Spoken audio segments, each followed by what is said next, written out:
Hey guys, this is the Motorcycle TransAm Podcast.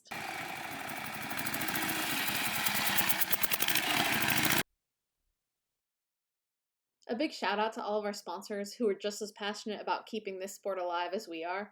Legends Motorcycles, Sinless Cycles, Veritas Vintage, Competition Distributing, and the Antique Motorcycle Club of America. Thanks everybody. The hills are alive. Just clamp it to some of that chest hair there. Yeah, that's what We got to show the chest hairs, right? I'm trying to. Cut. Motorcycle TransAm. Okay. Hey, try not to laugh. I'm trying. Hey guys, I'm Tom with the Motorcycle TransAm. Today I got Erik Bahl, our third place finisher and our initial race. What we're trying to do here today is we're wondering if, Erik, are we going to get you back next race or what? Oh, What's I'm already on the board, but I'll tell you about that in a second. Did he officially sign up?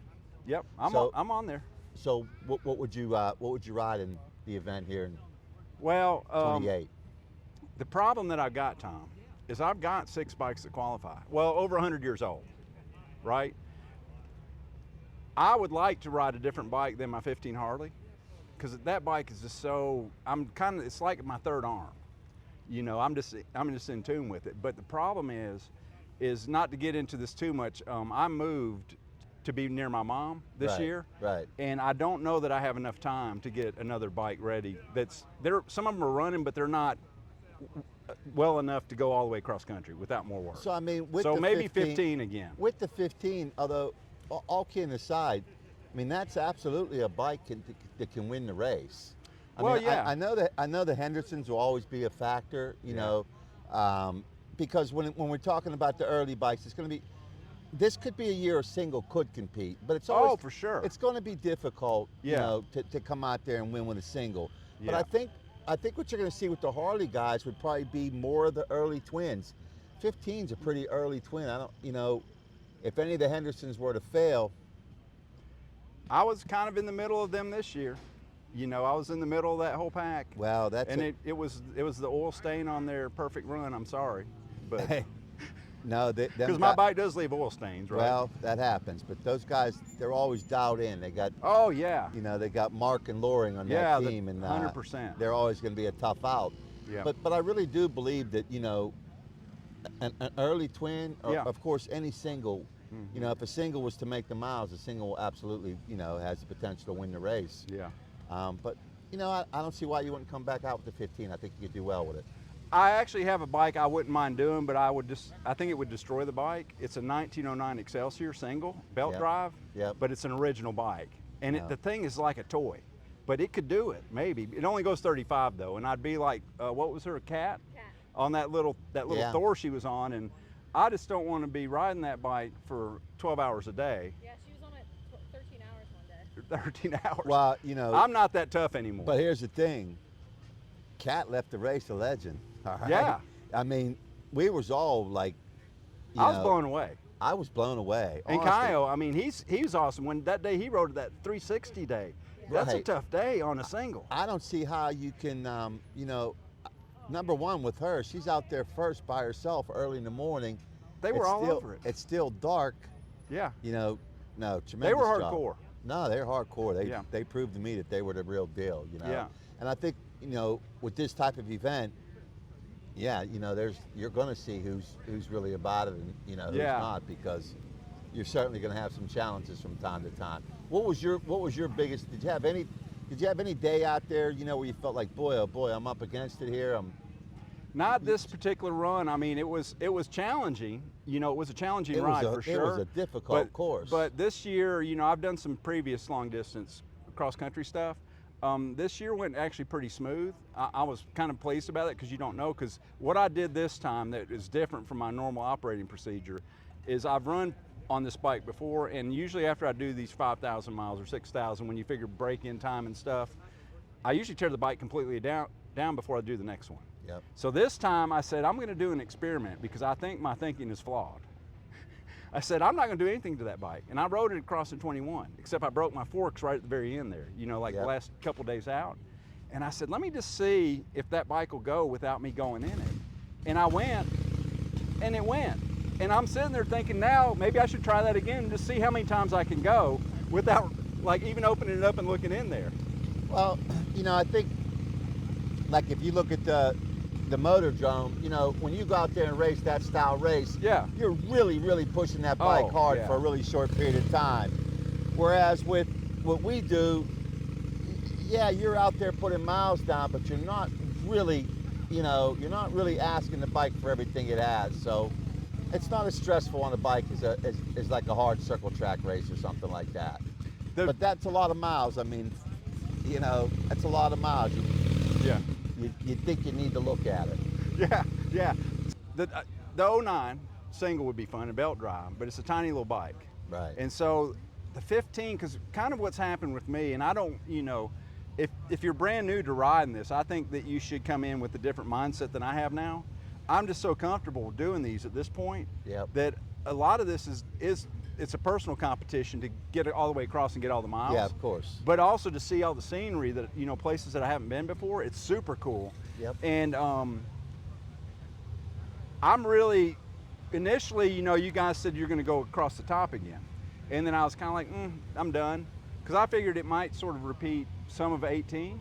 But then you said you're going further north, like up near Canada. And I'm like, woo, I haven't been up there that way yet. And so I'm like, that right there, you set the hook. I was in, 100%. So one thing that I can tell you as we go forward is we want the race to be an East Coast to West Coast, coast to coast, water to water. We don't want to run north to south. Yep. It's just, you know, in our mind, number one, you know, we have the time changes that are beneficial to us going east to west, you know. And when you went across America, right, the frontier was east to west, right? Yeah. You know, so now I'm sure in 30 we'll maybe move south or something, you know, but we want to continue to go east to west. Yeah. You know, and I think the Northern Run, there's just, it'll be fabulous, man. Yeah. It'll be fabulous. So me in particular now, when you get back to the bikes and the age of the bikes, and you talk about the 15, I have a particular affinity to going on a bike that's, let's call it 19 and earlier. Yep. That's personally, I have some stuff in the 20s I could ride, but for me personally, that's a little bit easier. Like I got a 25 Henderson. Yep. And I could come in there, but it'd be like riding it'd be riding a Cadillac across. Yeah. I could just put it on autopilot and go to sleep and then end up at the other end, you know. A dialed in Henderson and you know, listen, there ain't nothing like them. Yeah, so I wanted a little more of a personal challenge myself, and so that's why I like the earlier stuff, because it can be a little tougher. Yeah. But then again, this route, I mean, I really do, I wish that I had a little bit newer single, let's say maybe a 15 or something, maybe a 15 with a 3-speed transmission in it. That'd be a good candidate. Possibly. That could win. Bill Page did that in one of the Cannonballs, and he did good on that bike until he didn't. Well, you could actually win with that kind of bike. Yeah, you could, yeah. Okay, because number one, you know, the first thing is how many cylinders. Yeah. And then it's how many gears.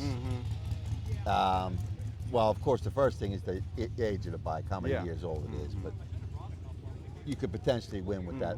I think any single, you know, could really do damage in the event. Yeah, and like you guys were mentioning, I don't know if you want to disclose it or not, but the total distance you were talking about for the days is less than the long day we had on the last run, which was 360 miles. And that would have been almost impossible. It really would have been impossible for any single to do it within a time window. If if you had something established, it'd be tough. Yeah. You know, you have to have a flawless day. No, that's a lot of miles. Yeah, that's a lot of miles. But it was a good day. I liked it. Ideally, you know, I think we'd like to be in that 250 range. Yeah. You know. Yeah. I think that's probably, you know, you're getting quite a challenge at 250 miles. Yeah. You know, and you don't want to be out there till you're pushing the daylight. Right. You know, right. that's really risky. We already go out early. You know. Yeah, so yeah. I think we have to have some sense of safety. Yeah, and so the other thing that I really liked about your inaugural event, to me, and I know this one's going to grow potentially from a participation size, is because we had 30 people, I think it was in that first one, it was a whole different vibe from the Cannonballs, because I've done the Cannonballs before, and there's maybe, you know, even if you got 50 or 90 riders, whatever it is, on average, they're bringing, on average, when you average it out, it's 2 more people with them. So you're traveling with 300 people almost. Yeah. And you're in different hotels, and you you almost don't even meet the support crew and stuff for the other teams, and you get to know half the riders. This was super cool to me because 30 people, and then if we say, you know, let's average it at 2 still, because some had more, some had less. Let's say it ended up being 60 to 90 people total going across. You got to meet everybody. Right. And a lot of times we were all in the same hotel, and it was more of a family affair to me. Then the Cannonball was a little more separated. Yeah, of course. Right? And so I got to like meet all the teams and the riders, and I didn't necessarily talk to all of them like some of those Italian guys.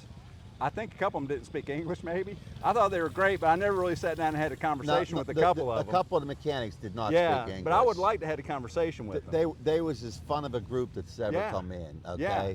Them guys, they had fun the entire time, all of them, including the guys in the pits. Yeah, and I just love that whole family aspect kind of deal. Yep. And the other thing was, and I don't exactly know why this happened, there was some competitiveness definitely within the group, but it was a little more relaxed competitiveness. Yeah. So I saw a little bit more openness from other groups to help other riders. Yeah. Because they weren't just, they weren't sitting there and saying, well, if I give them this part, then they might beat me.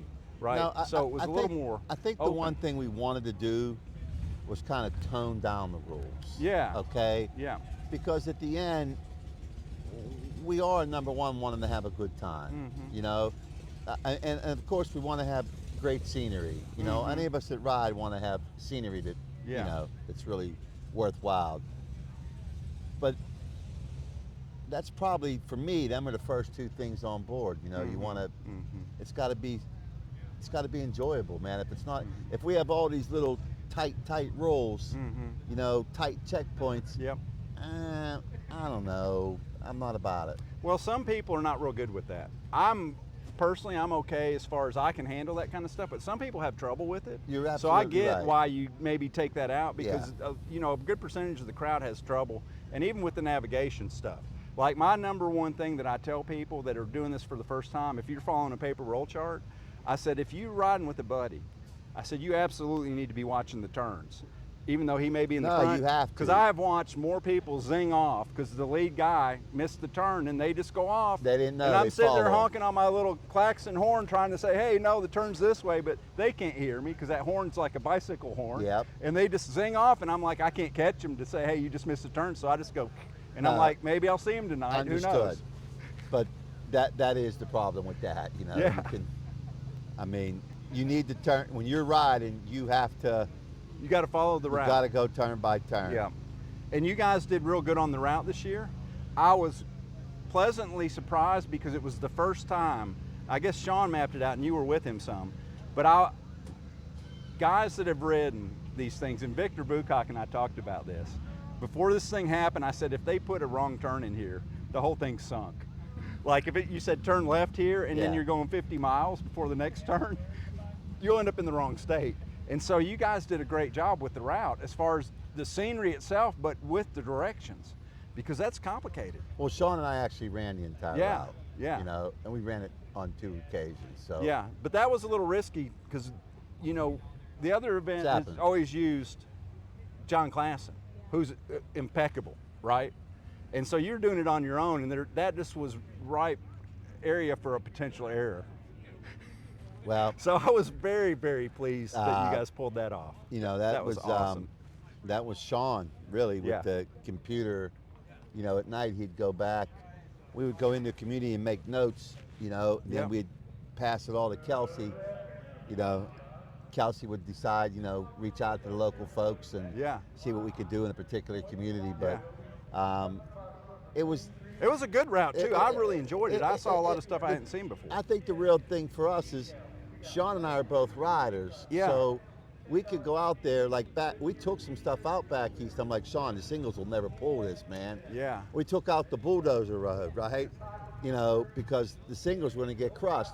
And I don't know if you haven't rode a single like we've done in the races, then you really don't, you know, you don't understand. Oh. But for us, we went out and did it ourselves. Yeah. You know, we didn't have what was his name? John Klassen. John Klassen. Yeah.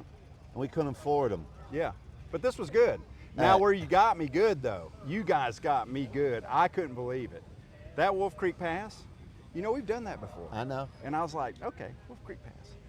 Well, then you had 2 more passes after that, or before it, I forget where they were exactly in the sequence that same day. I think it was. Those were those were tougher. I was like, what the hell are these guys doing to us? I mean, I had to go into second, right? So those were tough hills. And like with Mike on that 13 Henderson, I was like, no way. I said, he might have done Wolf Creek, but he's not getting these other 2. Well, he pulled it off. I was like, that had to probably be his toughest day. Well, it was probably really good for Mike because by the time that came, he had the bike dialed and he was locked in, you know. But you're right. The single speed, on that though. single, I know, those were difficult pulls. Those other 2 passes were tougher than Wolf Creek, in my opinion. It sure helps to have 4 cylinders. Yeah. But you drop those in like, I thought we were just getting 1 pass. And I'm sitting there going like, holy cow. So I like something on the ride like this that's a little challenging. Yeah, you know, some of it's easy-ish, but then you throw in these zingers that could have been tough for a lot of singles to go up. No, of course. You know, to make all 3 of those and make them all the way and make all the time. You know, that would have been real tough. Here's the thing, too, for Sean and I. We didn't want. Here's one of the things that we had heard in the Cannonball, and I don't know what's true and what's not, but they favored the singles. Okay. Yeah. I don't know that that's particularly true. I'm not saying it is. Mm-hmm. But the one thing we wanted to do was not make a course that was just built for the singles. And don't get me wrong. Because that might be too easy for the twins. Don't get me wrong. Even back east, we did pull the Bulldozer Road out Yeah. because of the singles. Yeah. But we also, they didn't get no break. No, okay? they didn't. They didn't get no absolutely. break No. at all. So, you know, we have to make it fair to everybody. Yeah. And if it's not a challenge, Yeah. Then it's just a road run. then it's just a road run. And there's nothing wrong with the Then road it's- run, but this is there's supposed to be nothing a wrong with competition. road run, but this is supposed to be a competition. Mhm. Okay? And there has to be some pulls that matter, man. Yeah. You know, it's just, that's how we see it anyway. Well, and that's why I did like that 360-mile day, even though I was like, oh, man, that's going to be tough. And it wasn't that the day itself was difficult as far as the roads go. I mean, they weren't easy, but it was a long time to ride your bike. Yeah, of course. And I think it was kind of, if I remember right, it might have been kind of warm that day. I don't remember exactly, so that would be harder on the bike too. Yeah, of course. The heat, and so that was a different kind of a challenge there. Right. Well, I think, you know, Sean and I are going to make sure that we put the challenges in with the northern route. There's not going to be the vertical pulls that we have like coming out of North Carolina and those type of places as we get south. Mm-hmm. But we're not going to have an event where it's not going to challenge the riders. Yeah. You know. And I already like, it seems like with the stops you're announcing so far, Mhm. looks like we're getting up around the Great Lakes. Yeah, and that should be pretty interesting. We're going to absolutely skirt the Great Lakes. You And know? I'm not asking you to disclose anything to say we can't comment now, but I don't know if there's going to be a ferry ride included in this or not. We're gonna have to But if there is, I know that I wasn't on the 12 Cannonball, but I think there might have been a ferry on that, and I think some people had trouble with that as Well- far as getting there on time. Hey, The- there was a ferry crossing in this one. Yeah, but I'm talking like going across the Well, Great Lake. there was also a ferry crossing in. Oh no, that was the Chase. Yeah, the Chase. Yeah, That we was did in- the Chase together. That was in Michigan, right? Yeah, we were on the Badger.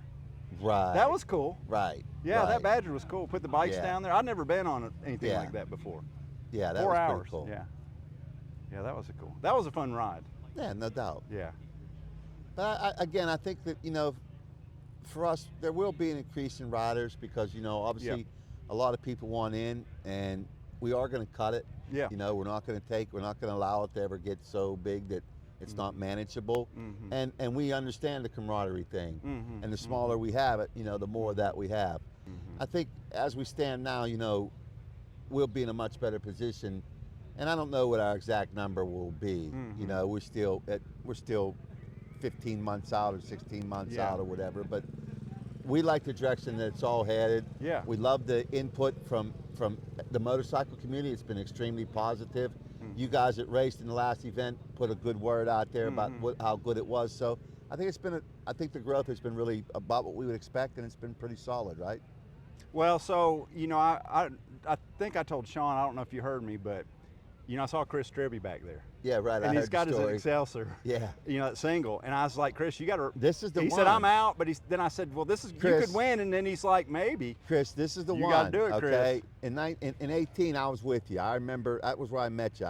I was scared to come up and meet Chris. He was such a legend, right? He is a legend. Hey, this is the guy that taught the instructors at Harley, right? I was afraid to say hello to him, right? But turned out he was a super cool, nice guy. Yeah. But Chris, this is the year you could win on that bike, man. You could be the only single in the event, and you know, you had one little failure one day, or you'd have won in 18. So, come on, man, come on back out there and challenge the big That's Hendersons. Right. Yeah. Now, see, another thing that I think with you guys going up to like, what is it, pre-29 or 29 and back? 29. Yeah. That opens it up to some guys maybe that are a little, maybe they don't have all the finances to maybe get into, let's call it a pre-20 more expensive bike. Because you start getting into the mid to later 20s, you can get some cheaper motorcycles to ride, and then you could do this event on more of a budget, and that's a good thing. And that's what we've done. Yeah. But we are going to probably cut it at 29. Yeah. I don't see us going beyond 1929. Yeah.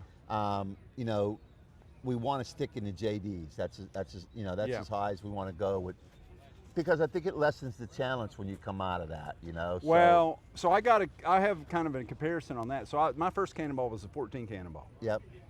They let the knuckleheads in on that. And I was riding, like basically, I was riding a BMW, but it's basically like a 45. And you go like 42, 45 on it. But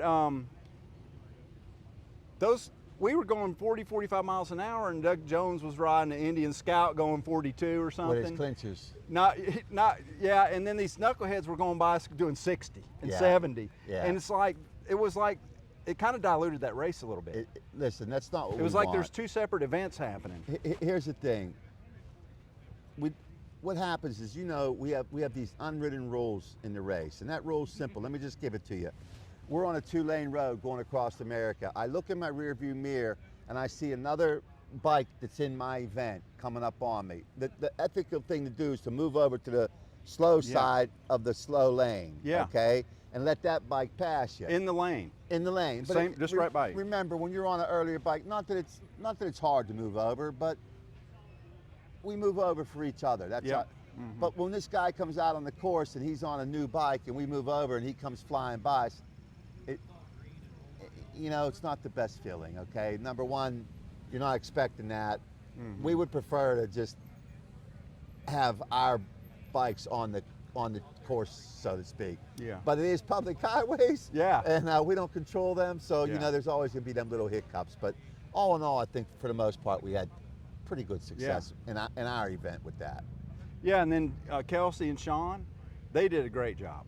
And then your whole staff was just fantastic. Well, Kelsey is really the driving force. I understand that. I figured it out as we went along. I know what's happening here. Now, the only thing that was sad for me about this last trip is my good friends Mike and Jackie were driving the sweep truck, right? And I was told Jackie, I said, you better have an egg salad sandwich in there for me in case I get on there. You never got to hang out. I went all the way across country with them and never got to hang out with them, which I didn't want to do, but I was kind of hoping. Well, they had Mike and Jackie had quite the food scene in the van, from the way I understood it. Well, it was Jackie. It wasn't Mike. Didn't have nothing to do with that. Well, we kind of know that we kind of know that Jackie does all the work. So That's right. That doesn't. But he takes the credit. Well, that's kind of like myself with Kelsey here with the race. Well, you gave her props. I mean, just because we're on TV or whatever. Okay. Later on, normally I'd be patting myself on the back. And, Kelsey, what did she do? Who? No. Yeah. No, again, you're only going to be as good as the folks around you, man. I don't care what it is. So. And my advice to somebody who's contemplating something like this is two things. One is, you may say, well, I can't really take off the time right now, or maybe you can, but it'd be a stretch. Or maybe it's a little bit of a tight budget, but you could maybe afford it. These things don't come up often, and they go away, and there's no guarantee that there's going to be another one. And if you don't go on it, if you're thinking about it, you're going to kick yourself, because they're so much fun. They're a challenge, though. I mean, it's hard. Like, I physically am worn out. I'm mentally worn out when it's done. It's hard on your body, but it's probably one of the funnest things that I've ever done. That's why I keep coming back. Well, and it's rewarding. It's very rewarding. You're really having fun with the hobby that you really enjoy. Yeah. For most of us, it's a passion. Mm-hmm. I know for myself with the motorcycles and all, it's my my passion. So when you're able to, ride all those miles and have the success that you kind of plan on and you worked for coming in, you know, it's nice to achieve that. Yeah, yeah. Hey, Eric, so again, man, I want to thank you for coming on today, and Yeah. thank you so much for all you contribute to the event. And, you know, we're really looking forward to having you out there again. And come on back out with that twin, man. You can make an impact. There's no Yep. doubt about it. All right, Tom, I appreciate you putting this event on. You're awesome, man. Well, if you didn't do again, it, I wouldn't have it to ride, again, right? Without Sean and, Yep. and Kelsey and the Yep. rest of our team, there is no event. Yeah. You know, but Those guys are doing great. I mean, even competition distributing, Well, with all these parts you're making now and the that's- 3D printer and all that, I mean, it's fantastic. Like, Again, I'm going to that's- talk to Sean about doing a part for me right now. that's my when we're guy done. right there that's, Yeah. you know, taking our company to the next level. Yeah. And they're young, they're energetic, Yep. and they're smart, Yep. and they have more motivation than me, and Yeah. it's a good thing. Yep. So Thanks for calling me young. it's always You a are pleasure. young. You're like a baby. Good. I'm good. The outtakes. George, you might need to interview me. He's cracking up over here. Can you put up like a script or something? It's horrible. Just get your way, honey.